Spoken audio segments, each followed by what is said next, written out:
आज की क्लास में मैं आपको एक्सेल के 20 पावरफुल कीबोर्ड शॉर्टकट्स बताने वाला हूं। वीडियो को लास्ट तक जरूर देखिएगा क्योंकि लास्ट के शॉर्टकट्स लोगों को पता ही नहीं होते। चलिए बिना टाइम वेस्ट किए शुरू करते हैं। आज के इस वीडियो में मैं आपको एक्सेल के 21 बेसिक शॉर्टकट की के बारे में बताने वाला हूं, जो कि आपके ऑफिस वर्क के लिए बहुत ज़्यादा इंपॉर्टेंट होने वाले हैं और एक्सेल में आपके काम को एक प्रोफेशनल लेवल तक बूस्ट करने वाला है। तो इस वीडियो को पूरा देखें और एक छोटी सी रिक्वेस्ट है कि अगर आपको ये वीडियो यूजफुल और इन्फॉर्मेटिव लगे तो प्लीज़ इस वीडियो को लाइक और शेयर ज़रूर कीजिएगा। तो बिना टाइम वेस्ट किए बढ़ते हैं पहले शॉर्टकट की तरफ। Control space. अगर डेटा में आपने किसी कॉलम को सेलेक्ट करना है तो आप कंट्रोल स्पेस की मदद से कर सकते हैं। जैसे फर्ज कर इस डेटा में मैंने डी वाले कॉलम को सेलेक्ट करना है तो डी कॉलम की किसी भी सेल को आपने सेलेक्ट रखना है और कीबोर्ड से कंट्रोल स्पेस की को प्रेस करना है। तो आप देख सकते हैं कि ये डी वाला कॉलम सेलेक्ट हो गया है। इस तरह से मैं ये एफ वाले कॉलम को भी सेलेक्ट करके दिखाता हूँ। आपने एफ वाले कॉलम की किसी भी सेल में आना है और प्रेस करना है कंट्रोल स्पेस। तो ये आप देख सकते हैं। तो कॉलम को सेलेक्ट करने के लिए आप कंट्रोल स्पेस की का यूज कर सकते हैं। Shift space.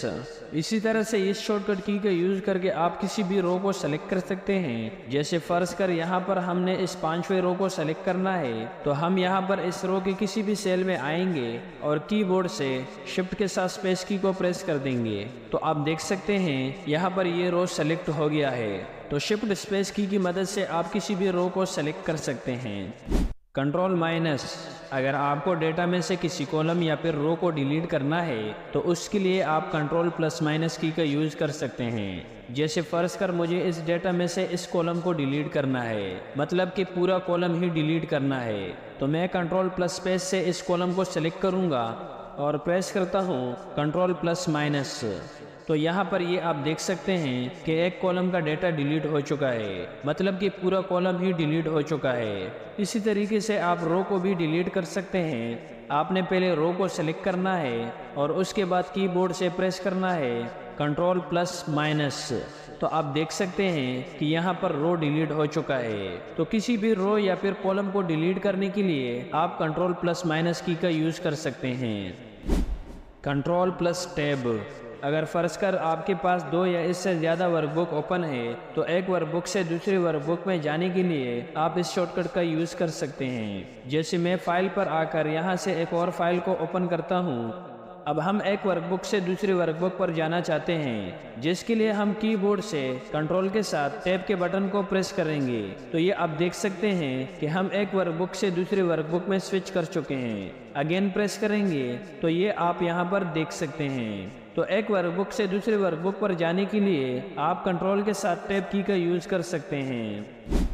Control F9। Excel में अगर आपको एक्टिव वर्कबुक को मिनिमाइज करना है तो इस शॉर्टकट की का आप यूज़ कर सकते हैं। फर्ज कर हमने इस वर्कबुक को मिनिमाइज करना है तो कीबोर्ड से कंट्रोल के साथ F9 को प्रेस करना है। तो आप देख सकते हैं कि ये वर्कबुक मिनिमाइज हो गया है। तो अगर आप एक्सेल में मल्टीपल वर्कबुक पर काम करते हैं और आपने किसी एक वर्कबुक को मिनिमाइज करना है तो वर्कबुक को मिनिमाइज करने के लिए आप कंट्रोल के साथ F9 की का यूज कर सकते हैं।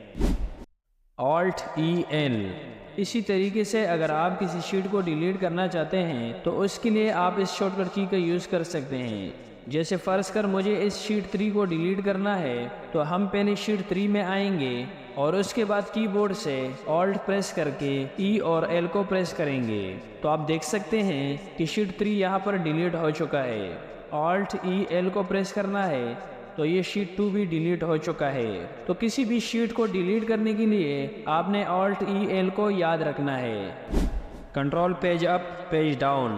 अगर आपने बिना माउस की मदद से अलग अलग शीट में जंप करना है तो उसके लिए कंट्रोल पेज अप डाउन का यूज कर सकते हैं। आगे की शीट में जाने के लिए आपने कंट्रोल के साथ पेज डाउन की को प्रेस करना है और पीछे वाली शीट में जाने के लिए आपने कंट्रोल के साथ पेज अप की को प्रेस करना है। तो इस शॉर्टकट की मदद से आप अलग अलग शीट में जंप कर सकते हैं। इस शॉर्टकट की से आप रिबन को शो एंड हाइड कर सकते हैं। जैसे फर्ज कर हम इस रिबन को हाइड करना चाहते हैं तो कीबोर्ड से कंट्रोल के साथ F1 को प्रेस करना है तो ये रिबन हाइड हो चुके हैं। अगर दोबारा शो करना चाहते हैं तो अगेन कंट्रोल के साथ F1 को प्रेस करना है तो ये शो हो जाएंगे। तो रिबन को शो एंड हाइड करने के लिए आप कंट्रोल F1 का यूज कर सकते हैं। कंट्रोल F2 के इस शॉर्टकट की को आप प्रिंट प्रीव्यू के लिए यूज कर सकते हैं। जैसे फर्ज कर मुझे इस डेटा का प्रिंट देखना है कि प्रिंट करते वक्त ये कैसे दिखेगा तो इसके लिए आपने कीबोर्ड से कंट्रोल के साथ F2 बटन को प्रेस करना है। प्रेस करने के बाद आप देख सकते हैं कि इस डेटा का प्रिंट प्रीव्यू आ चुका है, ये यहाँ पर आप देख सकते हैं। तो किसी भी डेटा का प्रिंट प्रीव्यू देखने के लिए आपने कंट्रोल F2 का यूज करना है। शिफ्ट F11 इस शॉर्टकट की से आप यहाँ पर एक नया शीट इंसर्ट कर सकते हैं। यहाँ पर आप देख सकते हैं हमारे पास एक शीट है। अब फर्ज कर हमें यहाँ पर एक और शीट चाहिए तो बिना माउस के आप कैसे कर सकते हैं तो आपने कीबोर्ड से शिफ्ट के साथ F11 को प्रेस करना है। तो ये आप देख सकते हैं कि हमारे पास एक नया शीट आ चुका है। तो आप नया शीट इंसर्ट करने के लिए शिफ्ट F11 का यूज कर सकते हैं।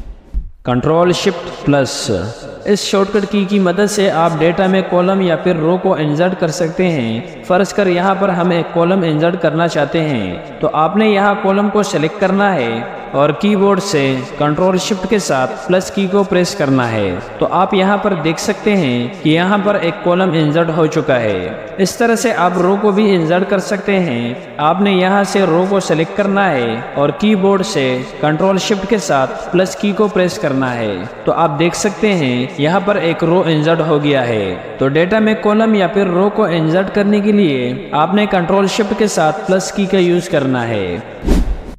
Alt O C A आप इस शॉर्टकट की मदद से कॉलम की विड्थ को फिट कर सकते हैं। एक तो ये तरीका है कि आप यहाँ पर कर्सर लेकर आ जाते हैं और डबल क्लिक करते हैं तो ये कॉलम फिट हो जाता है, या फिर आप इसे शॉर्टकट की मदद से भी फिट कर लेते हैं। तो आपने पहले कंट्रोल A से इस डेटा को सेलेक्ट करना है और इसके बाद कीबोर्ड से प्रेस करना है Alt O C A तो ये ऑटो फिट का फंक्शन लग चुका है। इसका एक दूसरा शॉर्टकट की भी है Alt H O I आपको जो भी इजी लगे वो आप यूज कर सकते हैं। कंट्रोल शिफ्ट सेमीकोलन ये शॉर्टकट की बेसिकली यूज होता है कि अगर आप इस शीट के अंदर करंट टाइम इंसर्ट करना चाहते हैं तो इसके लिए आप इस शॉर्टकट की का यूज कर सकते हैं। जैसे फर्ज कर मुझे यहाँ पर टाइम इंसर्ट करना है तो इसके लिए कीबोर्ड से कंट्रोल और शिफ्ट को प्रेस रखकर सेमीकोलन वाली की को प्रेस करना है। तो ये आप देख सकते हैं कि ये टाइम यहाँ पर इंसर्ट हो चुका है। तो शीट के अंदर टाइम इंसर्ट करने के लिए आप कंट्रोल शिफ्ट सेमीकोलन का यूज कर सकते हैं। कंट्रोल सेमीकोलन इसी तरीके से अगर आपको डेट यहाँ पर इंसर्ट करना है वो तो इससे भी सिंपल है, बस आपको कंट्रोल के साथ सेमीकोलन को प्रेस करना है। तो आप देख सकते हैं कि यहाँ पर डेट इंसर्ट हो चुका है, जो भी डेट आपके कंप्यूटर में सेट है। कंट्रोल W अगर आपने एक्सेल में मल्टीपल फाइल ओपन कर रखी है और उसमें से आप कोई फाइल को क्लोज करना चाहते हैं तो आपने उस फाइल पर आना है और कीबोर्ड से कंट्रोल के साथ W को प्रेस करना है तो वो फाइल क्लोज हो चुका है। इसी तरह से हम एक और फाइल को क्लोज करना चाहते हैं तो अगेन कंट्रोल W को प्रेस करना है तो ये फाइल भी क्लोज हो चुका है। कंट्रोल W से आप सिर्फ एक्टिव फाइल को क्लोज कर सकते हैं और अगर आप पूरे एक्सेल को क्लोज करना चाहते हैं तो आपने ऑल्ट के साथ F4 बटन को प्रेस करना है तो ये पूरी एक्सेल फाइल क्लोज हो चुकी है। Ctrl+1 फर्ज कर यहाँ पर मेरे पास एक डेटा टेबल है। इस डेटा में ये कुछ नंबर है मेरे पास और मुझे इन नंबर का फॉर्मेट चेंज करना है। तो मैं पहले इन नंबर को सेलेक्ट करता हूँ और इसके बाद कीबोर्ड से कंट्रोल के साथ 1 प्रेस करता हूँ। प्रेस करने के बाद हमारे पास फॉर्मेट सेल का डायलॉग बॉक्स ओपन हो जाएगा। अब इस फॉर्मेट सेल के डायलॉग बॉक्स में आप इन नंबर को कौन से फॉर्मेट में रखना चाहते हैं वो आप यहाँ पर डिसाइड कर सकते हैं। आप करेंसी फॉर्मेट में रखना चाहते हैं या अकाउंटिंग या फिर बहुत सारे फॉर्मेट्स यहाँ पर दी गए हैं। ये नंबर जनरल फॉर्मेट में है और मैंने इसे नंबर फॉर्मेट में रखना है। तो मैं यहाँ से नंबर फॉर्मेट को सिलेक्ट करता हूँ और इसके बाद ओके पर क्लिक करना है। तो ये आप देख सकते हैं कि ये नंबर फॉर्मेट अप्लाई हो चुका है। तो क्विकली अगर आपको फॉर्मेट सेल करना है तो Ctrl+1 को आपने याद रखना है। ये आपको फॉर्मेट सेल का डायलॉग बॉक्स ओपन करके देगा। Ctrl+Shift+L। जैसे फर्ज कर मेरे पास ये एक डेटा है और इसमें मैं फिल्टर अप्लाई करना चाहता हूँ, तो उसके लिए मुझे इस डेटा में कहीं पर भी क्लिक करना है और इसके बाद कीबोर्ड से Ctrl+Shift के साथ L के बटन को प्रेस करना है। तो यहाँ पर आप देख सकते हैं कि हर कॉलम में ड्रॉप डाउन एरो आ चुका है। तो ये इस डेटा में फिल्टर अप्लाई हो चुका है। आप इस एरो पर क्लिक करके यहाँ से फिल्टर सेलेक्ट कर सकते हैं और अगर आपको इस फिल्टर को रिमूव करना है तो आपने अगेन Ctrl+Shift के साथ L के बटन को प्रेस करना है, तो ये रिमूव हो जाएगा। तो Ctrl+Shift+L की मदद से आप डेटा में फिल्टर अप्लाई कर सकते हैं। Alt+F1। अगर आपने किसी डेटा को चार्ट में इंसर्ट करना है तो इसके लिए आप इस शॉर्टकट की का यूज़ कर सकते हैं। यहाँ पर ये आप देख सकते हैं कि हमारे पास एक डेटा टेबल है और हमें इसे चार्ट में इंसर्ट करना है। तो आपने पहले इस डेटा को सिलेक्ट करना है और इसके बाद कीबोर्ड से Alt के साथ F1 की को प्रेस करना है। तो आप देखोगे कि ये इस डेटा का चार्ट इंसर्ट हो गया। तो किसी भी डेटा का चार्ट इंसर्ट करने के लिए आपने Alt के साथ F1 की का यूज़ करना है। Ctrl+Shift+U। अगर आप कोई बड़ा फार्मूला लिख रहे हैं तो फार्मूला बार को एक्सपेंड करने के लिए आप इस शॉर्टकट की का यूज़ कर सकते हैं। जैसे हम Ctrl+Shift को प्रेस करके U को प्रेस करते हैं तो आप देख सकते हैं कि फार्मूला बार एक्सपेंड हो चुका है। और अगर आपने इसको नॉर्मल करना है तो अगेन Ctrl+Shift के साथ U के बटन को प्रेस करना है, तो ये नॉर्मल हो जाएगा। तो फार्मूला बार को एक्सपेंड करने के लिए Ctrl+Shift के साथ U के बटन को आपने याद रखना है। Ctrl+T। यहाँ पर हमारे पास एक डेटा है और इस डेटा को हमने एक टेबल में कन्वर्ट करना है। तो उसके लिए हम Ctrl+T का यूज़ करेंगे। पहले हम इस डेटा को Ctrl+A प्रेस करके सेलेक्ट करेंगे। सेलेक्ट करने के बाद Ctrl+T को प्रेस कर देंगे। Ctrl+T प्रेस करने के बाद क्रिएट टेबल का पॉपअप आपके सामने आ जाएगा। यहाँ पर माई टेबल इस हेडर को ऑलरेडी चेक रहने दो, क्योंकि टेबल में हमारे पास हेडर है और इसके बाद ओके पर क्लिक कर देना है। तो ये आप देख सकते हैं कि डेटा टेबल में कन्वर्ट हो चुका है। डेटा को टेबल में कन्वर्ट करने के लिए हमें बहुत दफ़ा ज़रूरत पड़ सकती है और टेबल बहुत यूज़फुल होता है। तो ये थे आज के शॉर्टकट कीज़। आपने इन शॉर्टकट का साथ साथ प्रैक्टिस करना है। अगर आपने अभी तक हमारे इस चैनल को सब्सक्राइब नहीं किया है तो लाजमी सब्सक्राइब कर ले, क्योंकि मैं इस चैनल पर इस तरह का ही इन्फॉर्मेटिव वीडियो लेकर आता हूँ। तो आपने लाजमी चैनल को सब्सक्राइब करना है। तो मिलते हैं नेक्स्ट वीडियो में।